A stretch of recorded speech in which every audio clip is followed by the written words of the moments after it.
नमस्कार दोस्तों, स्वागत है आप सभी का हमारे YouTube चैनल देव जीके ट्रिक्स में। तो दोस्तों हम लोग यहाँ पर हिंदी के अंतर्गत जो कि चैप्टर नंबर 3 है शब्द रचना, यहाँ से प्रश्न बहुत ज़्यादा पूछे जाते हैं। नॉर्मल से छोटा मोटा एग्जाम देखा जाए तो 5 नंबर यहाँ से दे ही जाता है, और अगर ज़्यादा से ज़्यादा पूछ लेते हैं तो 10 नंबर तक भी यहाँ पर प्रश्न मिल सकते हैं। और इस वीडियो को यहाँ पर जो ऐसे स्ट्रक्चर दिया गया है जो आपके दिमाग में पूरी तरीके से हमेशा के लिए फीड हो जाएगा। आप 10 वीडियो देखिएगा या 20 किताबें भी पढ़ेंगे, आपको जो इसमें से दिया गया है, इसकी थ्योरी भी दिए गए हैं, इसके उदाहरण दिए गए हैं, जो आपके पूछे गए प्रश्न हैं, संभावित है कि एग्जामों में आने वाले भी यहीं से आपको पूरा मिल जाएगा। तो चलते स्टार्ट करते हैं। अगर आपको पसंद आता है तो सभी वीडियो हमने जितने बना दिया है उनको आप देख लीजिएगा। प्लेलिस्ट बना दिया है। रात 8:30 बजे यहाँ पर आपकी व्यवस्था की गई है कि आपका लाइव टेस्ट दिया जाता है हिंदी का, जो यहाँ पर बेसिक पढ़ते हैं उसका आप लाइव टेस्ट दे सकते हैं 8:30 बजे। चलिए स्टार्ट करते हैं। यहाँ पर शब्द रचना, तो पहला ही पॉइंट होता है शब्द रचना में शब्द के भेद। शब्द के भेद कितने होते हैं? 2 होते हैं। कौन कौन से? तो आपके सार्थक शब्द, दूसरा होता है आपका निरर्थक शब्द। सार्थक शब्द के प्रकार की बात करें तो प्रयोग या रूढ़ के आधार पर आपके कह सकते हैं कितने प्रकार के होते हैं? तो आपके होते हैं 2 प्रकार के, विकारी शब्द और आपके अविकारी शब्द। विकारी शब्द की बात करें तो विकारी शब्द आपके 4 प्रकार से होते हैं, जो आपके संज्ञा, सर्वनाम, क्रिया, विशेषण। इनमें से हम लोग कह सकते हैं कि प्रयोग मतलब कि इनका हम लोग क्या कर सकते हैं, विकार कर सकते हैं। संज्ञा, सर्वनाम, क्रिया में थोड़ा सा परिवर्तन कर देंगे, उसमें विकार हो जाएगा, तो ये विकारी होते हैं। अभी आपको थ्योरी पढ़ेंगे, हर एक पॉइंट आप समझते चलेंगे, ठीक है। अब यहाँ पर आपका आता है दूसरा अविकारी शब्द। तो अविकारी शब्द भी आपके 4 होते हैं, याद रखिएगा। ये क्वेश्चन पूछा जाता है कि अविकारी शब्दों की संख्या तो आपकी 4, कौन कौन से? तो आपके क्रिया विशेषण, संबंध बोधक, समुच्चय बोधक और आपका विस्मयात बोधक। ये यहाँ से आपके क्वेश्चन हुआ। नेक्स्ट पॉइंट आपका यहाँ पर दिया गया है कौन सा? बनावट या रचना के आधार पर। बनावट या रचना के आधार पर आपके 3 प्रकार के होते हैं। ये 3 प्रकार आपके कौन से होते हैं? तो एक आपका होता है रूढ़ शब्द, दूसरा आपका यौगिक शब्द और तीसरा आपका यहाँ योग रूढ़ शब्द। अब यहाँ पर आपका अगला परिभाषा जो कि होती है उत्पत्ति के आधार पर शब्द कितने प्रकार के? तो उत्पत्ति के आधार पर आपके 4 प्रकार होते हैं, कौन कौन से? तो आपके तत्सम शब्द, तद्भव, विदेशी और आपके देशज, जो कि आपके होते हैं तत्सम, तद्भव, देशज और आपके विदेशज होते हैं, ठीक है। ये आपके होते हैं। यहाँ पर आपका कह सकते हैं संकर शब्द को ऐड कर दिया गया है, वैसे आपके यहाँ पर तत्सम, तद्भव, देशज, विदेशज ये आपके होते हैं, ठीक है। 5वें को हम लोग यहाँ पर ऐड नहीं करेंगे। यहाँ पर आपको जो करना है वो आपको देशज करना है। क्लियर हुआ? चलिए अगले पॉइंट को आते हैं। पॉइंट आपका यहाँ पर जो देखिए, ये जो आपको देखने में लगेगा कि बोरिंग है, लेकिन ऐसे वर्ड आपको दिए हैं, ऐसे पॉइंट दिए हैं जो अपने जीवन में पहले सुना नहीं होगा। कह रहा आपसे एक या एक से अधिक वर्डों या अक्षरों के मेल से बने स्वतंत्र सार्थक ध्वनि या वर्ण समूह को शब्द कहते हैं। जैसे अरविंद है, अभिषेक है, ठीक है। अब यहाँ पर देखिए, कह रहा है सामान्य बोलचाल की भाषा में हम वर्ण और अक्षर, देखिए हम वर्ण एवं अक्षर शब्द का प्रयोग एक ही अर्थ के लिए करते हैं, लेकिन विन्यास के समय इन दोनों में अंतर स्पष्ट हो जाता है कि आपकी हैं क्या। देखिए अगर राहुल है, राहुल को अगर हम तोड़ते हैं तो इस प्रकार से अलग अलग आपके ये निकलेंगे, ठीक है ना। इस शब्द में आप देख पा रहे हैं कि यहाँ पर जो आपके शब्द में देख सकते हैं 3 अक्षर हैं, ठीक है। राहुल शब्द जो आपका, इस राहुल शब्द में 3 अक्षर हैं आपके, कौन? रा, हु और आपका ला। जबकि वर्ण की बात करें तो वर्ण आपके कितने हैं? 6 हैं। तो इससे आपको समझ में आ गया होगा कि अक्षर और वर्ण में भी अंतर होता है। अंतर क्या है अब आपको समझ में आ गया होगा, कहीं भी आप किसी को समझा भी सकते हैं। अगला है वर्ण। देखिए वर्ण क्या है कि ध्वनियों के एक लिखित रूप या उस मूल ध्वनि को वर्ण कहा जाता है जिसके खंड ना हो सके। जिसके खंड ना हो सके उसे हम लोग क्या बोलते हैं? वर्ण बोलते हैं। वर्ण बोला जाने वाला सबसे छोटा से छोटा जो टुकड़ा है, तो आपके यहाँ पर देख सकते हैं कौन सा? तो आपके यहाँ पर छोटा, छोटी और आपके ये मतलब जो आपके स्वर होते हैं, स्वर जो होते हैं आपके वर्ण में देख सकते हैं, इनमें बिल्कुल तरीके से आपके स्वतंत्र है। वहीं पर जो आपका आधा का है, अब ये पूरी तरीके से आपका स्वतंत्र है। अब यहाँ पर देख सकते हैं कहीं कहीं पर वर्ण शब्द के लिए ध्वनि शब्द का प्रयोग किया जाता है या मिलता है। इन ध्वनियों अर्थात वर्णों को लिखने के लिए जिन लिपियों का प्रयोग करते हैं उन्हें हम लोग लिपि कहते हैं। हमारी हिंदी भाषा की जो लिपि है वो आपकी देवनागरी लिपि है। अब यहाँ पर देखो अक्षर दिया गया है। अक्षर अर्थात जिसका क्षर ना हो सके, क्षर मतलब कह सकते हैं जिसका विखंडन ना हो सके। तो जिस ध्वनि या ध्वनि समूह का उच्चारण एक सांस एक ही प्रयास में होता है, उन्हें हम लोग अक्षर कहते हैं। ठीक है ना, अक्षर किन्हें कहते हैं जो एक सांस में आपके होते हैं, का खा गा घा। ठीक है, अब याद रखिएगा कि जब भी जो सभी स्वर होते हैं, सभी स्वर ध्वनियाँ जो होती हैं वो आपकी वर्ण और अक्षर दोनों होती हैं। क्यों? क्योंकि जो स्वर होते हैं उनमें से आपका देखो छोटी बना दिया, बड़ी बना दिया, छोटा, तो इनको तोड़ नहीं सकते हैं, अलग नहीं कर सकते कि इनको आधा कर दें। इस कारण याद रखिए कि जो आपके स्वर होते हैं, स्वर ध्वनियाँ होती हैं, वो वर्ण और अक्षर दोनों ही होते हैं। क्लियर हो गया होगा अब तक? चलिए अगला है समानता शब्द दो प्रकार के होते हैं। कौन कौन से? तो एक होता है आपका सार्थक शब्द, दूसरा होता है आपका निरर्थक शब्द। सार्थक शब्द क्या होता है? तो जिन शब्दों का कुछ ना कुछ अर्थ हो उसे हम लोग सार्थक शब्द कहते हैं। जैसे रोटी, पानी, ठंडा आदि। तो रोटी आप जानते हैं, इसका अर्थ निकल रहा है। निरर्थक शब्द क्या होता है? तो जिन शब्दों का अपना कुछ अर्थ नहीं होता उन्हें निरर्थक कहते हैं। जैसे यहाँ पर आपका रोटी था, इसका ओटी दे दिया है। यहाँ पर पानी का अर्थ निकलता है लेकिन वाणी का अर्थ नहीं निकल रहा है। ठंडा का अर्थ निकलता है लेकिन वंडा का मतलब कोई नहीं होता है। तो जिनका अर्थ ना निकले उन्हें हम लोग बोलते हैं निरर्थक। क्लियर हो गया है? यहाँ पर एक पॉइंट देखिएगा कि सार्थक शब्दों के साथ ही निरर्थक शब्दों का प्रयोग साधारण बोलचाल के रूप में करते हैं। जो आपके कह सकते हैं बिगड़े हुए रूप हैं या निरर्थक शब्द हैं, इनको हम लोग सिर्फ बोलने में ही प्रयोग करते हैं, लिखने में इनको प्रयोग आपको नहीं करना है। क्लियर हो गया? जैसे किसी बोलते हैं पानी वानी दो भाई, ठीक है, रोटी वोटी तो खत्म हो रही है ना, ऐसे बहुत वर्ड होते हैं। पानी वानी ले आओ, रोटी वोटी दे दो, ठंडा वंडा कहाँ है, ये समझ गए होंगे। चलिए अगला पॉइंट महत्वपूर्ण है कि प्रयोग या रूप के आधार पर जो आपके शब्द होते हैं, शब्द भेद होते हैं, वो आपके दो होते हैं। कितने होते हैं? दो होते हैं। पहला आपका है विकारी शब्द, दूसरा आपका है अविकारी शब्द। विकारी क्या होता है? यहाँ पर आपको देखा विकारी शब्द और अविकारी। तो यहाँ पर देखिए विकारी मतलब क्या होता है भाई? विकारी मतलब होता है कि जिन शब्दों में लिंग, वचन और कारक के आधार पर उनके रूप में विकार अर्थात परिवर्तन होता रहता है, उन्हें विकारी शब्द कहते हैं। विकारी शब्द के चार भेद होते हैं जो अभी आपने स्ट्रक्चर में देखा था। संज्ञा, सर्वनाम, क्रिया, विशेषण। ठीक है, ये विकारी होते हैं क्योंकि इनके रूप में लिंग, वचन और कारक के आधार पर परिवर्तन होते हैं। यहाँ पर आपका दिया है अविकारी शब्द। तो अविकारी शब्द क्या होते हैं?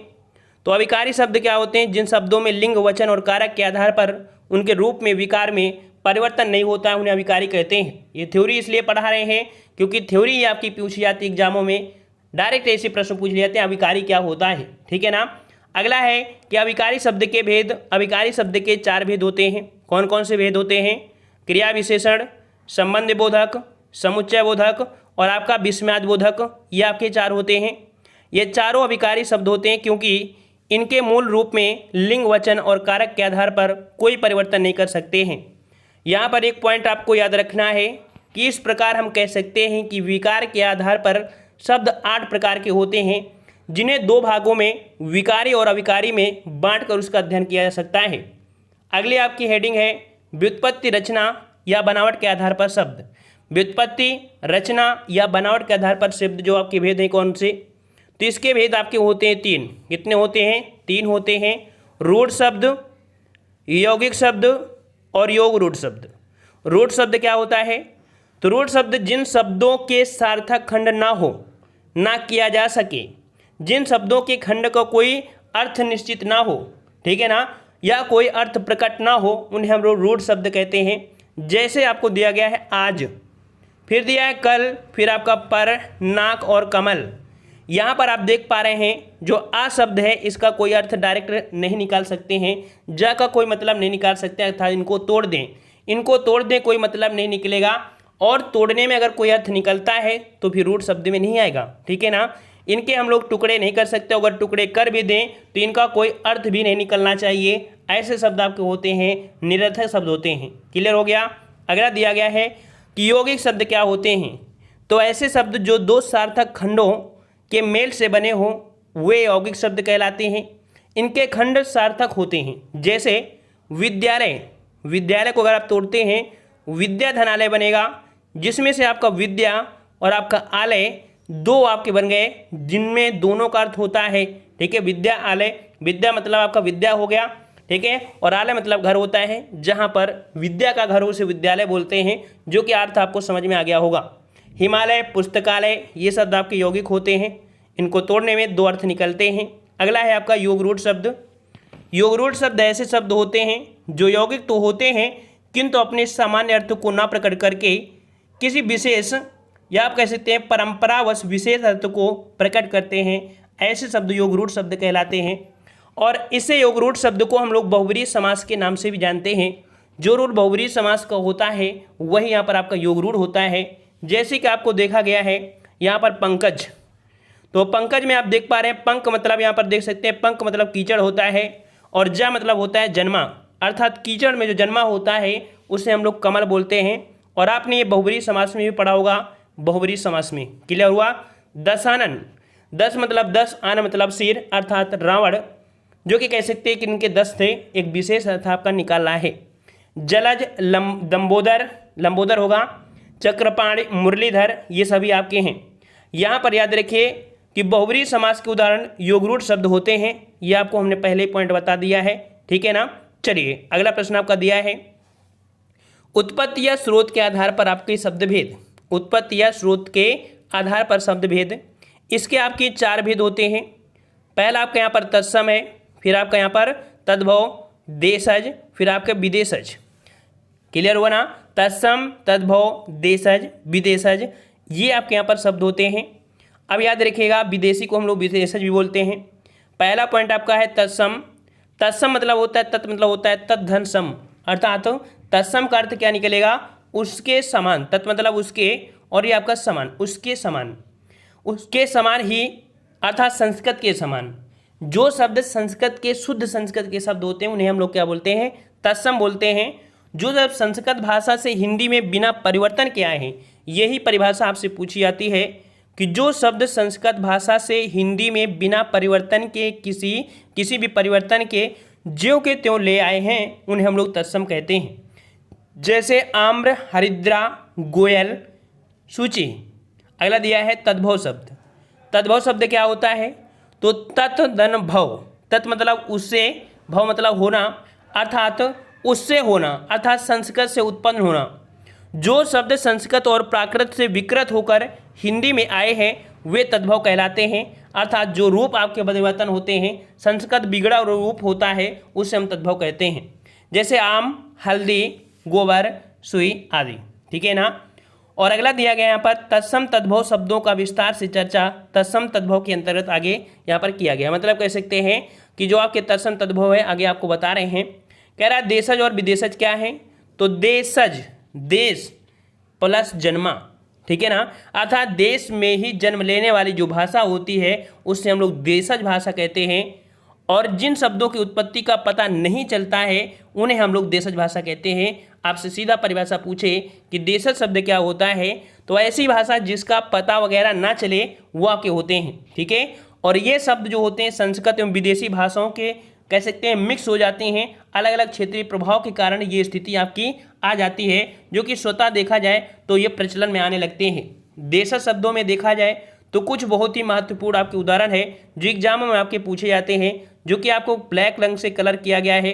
जैसे आपका पगड़ी है, हमेशा पूछा जाता है। चिड़िया हो गया, कटोरा हो गया, खिड़की, और आपका ठुमरी, जूता, डिबिया, ठीक है, खचाखच, लोटा, किलकिल, धड़ाम, ये शब्द लगभग देखा जाए हमेशा आता है। जैसे चषक हो गया, ये शब्द आपके क्या होते हैं, देशज शब्द होते हैं। अगला दिया है विदेशज शब्द। तो विदेशज शब्द में कुछ ऐसे शब्द हैं जो विदेशी भाषाओं से हिंदी भाषा में आए हैं, ऐसे शब्दों को विदेशी भाषा कहा जाता है। विदेशी भाषा के अंतर्गत आपको देखना है कि अंग्रेजी, फारसी, अरबी, तुर्की, पुर्तगाली, फ्रांसीसी, डच, रूसी और आदि भाषाओं का अध्ययन करना है। यहाँ पर आपको दिया है अंग्रेजी भाषा, ठीक है ना, अंग्रेजी भाषा दिया है। और यहाँ पर कह सकते हैं कि जो आपके भाषाओं से संबंधित है वो दूसरे पार्ट में आपको लेके आएंगे, ठीक है, जिसमें से हर एक वर्ड जो आपके एग्जाम में पूछा गया है वो आप उसमें से पढ़ सकते हैं। आई होप ये वीडियो आपको पूरी तरीके से पसंद आया होगा। कुछ जो आपके उदाहरण हैं वो आपको कह सकते हैं कहाँ पर मिलेंगे, आपके मिलेंगे जो ऑब्जेक्टिव टेस्ट पेपर लगाएंगे रात 8:30 बजे। सभी का स्वागत रहता है हमारे इस चैनल पर। 8:30 बजे आपको यहाँ पर हिंदी की लाइव टेस्ट दी जाती है। ऑल इंडिया एग्जाम जिस प्रकार से ये थ्योरी सभी लोग पढ़ लेते हैं उसी प्रकार वो टेस्ट भी रखा गया है, जो कि इसी से आपके निकाले गए टेस्ट होते हैं, ठीक है। तो आप लोग वीडियो को जरूर देखिएगा, पूरे वीडियो देख लीजिए, जो पुराने वीडियो हैं बेहतरीन तरीके से आपको यहाँ पर कंटेंट मिल रहा है, ठीक है ना।